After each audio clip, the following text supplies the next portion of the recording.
We all have that one friend who always seems to cancel plans. They're sick again, exhausted from work, or maybe they'll catch you next time. But here's the thing, that friend isn't avoiding you. They're protecting something.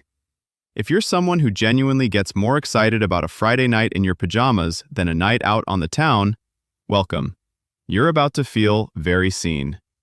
Today, we're breaking down the psychology of the homebody, the person society often labels as boring, but science views as something else entirely.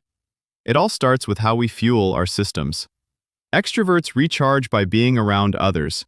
They draw their energy from the noise, the movement, and the chaos of a crowd. But for introverts and those who crave solitude, they recharge in the stillness. For them, every social interaction, even the fun ones, slowly drains their internal battery. And home? Home is the only charger that actually works. Psychologists refer to this as optimal arousal theory.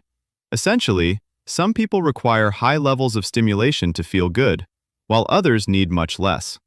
It isn't about laziness or fear, it's simply how your nervous system is wired. But there's more to it than just introversion. Many people love staying home because their environment provides a sense of control they can't find anywhere else. Out there, the world is unpredictable. Loud strangers, sudden changes, and the draining effort of small talk. But at home, you're the architect. You control the lighting, the noise, and the vibe. For those with high sensitivity or anxiety, that control isn't just a luxury, it's a survival mechanism. And here is something fascinating.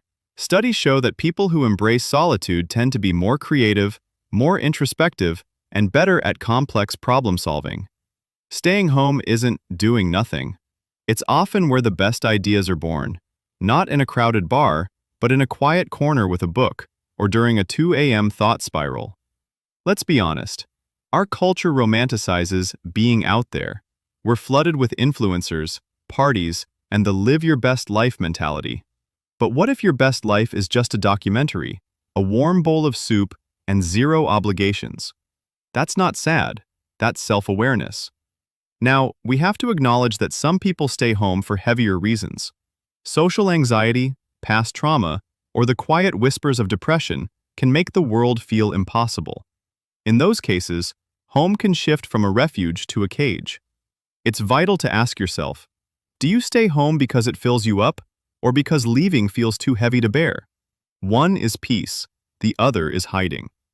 For those who truly love the homebody life, they aren't missing out, they're just living differently. They find deep joy in small rituals, the morning coffee routine, that perfect spot on the couch, or the way the sunset hits the room.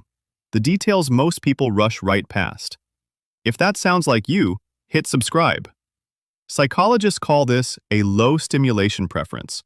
These people don't need the external world to entertain them because their inner world is already rich enough. So, if you're someone who turns down invitations without guilt, who feels genuinely happy on a solo Saturday and would rather rewatch a comfort show than make memories, you aren't broken.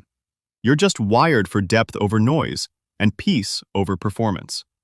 Tell me, do you genuinely prefer staying home, or do you think we're all just making excuses?